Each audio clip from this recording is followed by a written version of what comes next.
right. Last two questions. Kevin, and then Uh, your meeting with Secretary Mayorkas, Mayor Adams, and others this afternoon, what is your hope for outcome of that meeting?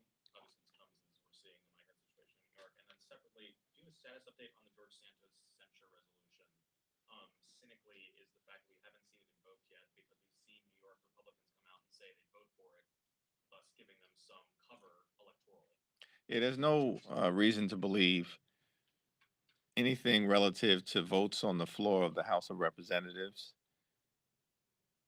that is being said by the so-called moderate Republicans from New York, because on issue after issue, including as it relates to the expulsion resolution brought against George Santos, my Republican colleagues in New York publicly said Santos should be gone. He's not fit to serve in the United States House of Representatives. And the first opportunity they received to actually be responsive to their public commitments to throw George Santos out of Congress, they did the exact opposite.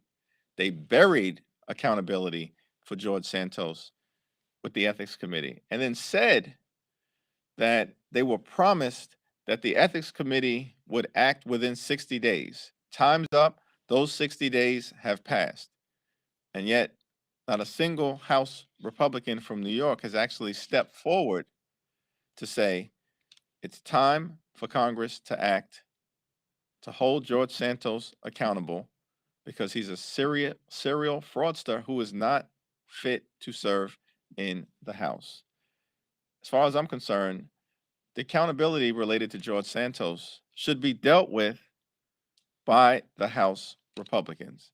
In terms of the censure resolution, that's a question that is best directed at this point in time to Congressman Richie Torres as it relates to his thoughts on timing. In this meeting this afternoon. So, with respect to the meeting with the secretary, I'm looking forward to a conversation about how we can address issues that are uniquely specific to New York City in terms of the volume of migrants who have arrived over the last several months.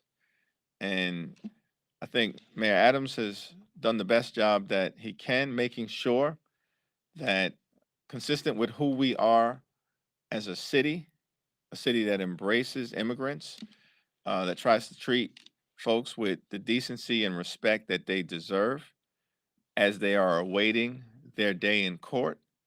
But we are going to have to get some assistance from us here in Congress, from the federal government, in terms of alleviating some of the burden that has disproportionately fallen on the city of New York. I'm thankful for the presence of Secretary Mayorkas in terms of this conversation. We're looking forward to it.